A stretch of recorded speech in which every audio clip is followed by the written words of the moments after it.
morning. Yan. Good morning guys. Good morning mga mamaw anglers. Yan. May spot tayo nga dito kay Baksal. Okay. Kasama natin si Mr. Dawing, si Mr. Louie at si Mr. Randy. Ayan. Shoutout nga pala sa mga followers natin dyan.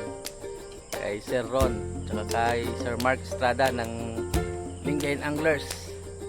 Yan, kay Hazel Joy at saka kay Erica. Yan, update na lang po kamayan.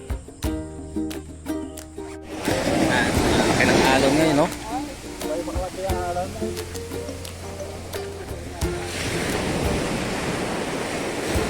Yan, ready na yung mga master natin.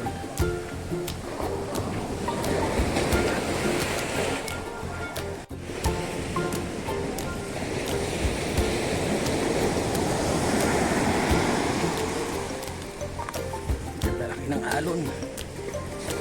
So kung sa spot muna namin.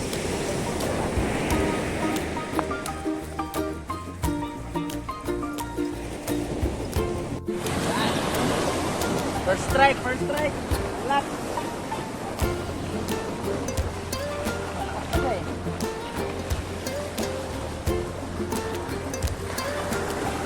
Ay, GT, GT.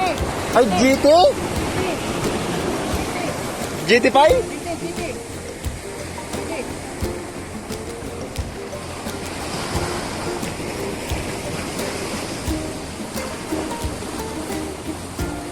Ay, ang laki oh. Ay,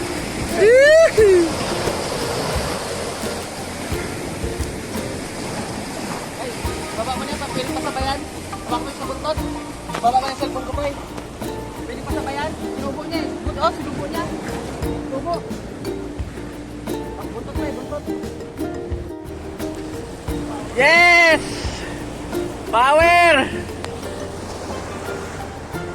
Tansya ko mga mga 2.5 kilos. First strike. Yes, mamaw anglers. Nice. Yan. First strike natin, oh. Gamit ang Invicta lures ni Kuya Kois at stick hook. Ano siguro tayo? 2.5 I think na ano to, GT. First strike. Ayan, oh. Kuya Kois, Invicta lures, squid jig, and step hook. Yan ang combination natin dito. Ayan, dali. Dali oh, aga pa lang, dali na. That's using Invicta lures, Kuya Kois, Invicta lures, step hook. Pangalawang strike. Woo! Kunin mo yung isa! 4 kilos yata ito. Tig isa. Woo! Invicta lures lang ang makulit, ang malupit. Okay. Okay, thank you. Huwag mo lagyan ng laman, Pai. Oo, ano, yan, sentensya na. Kasi inaano, nilalanggam.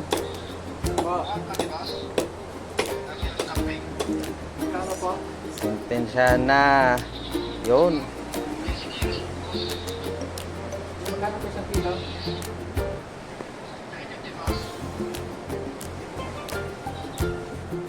Meron po ka tayo. Oh, yan, no? Sabi na, ay. Okay. 2.5. Ito ay.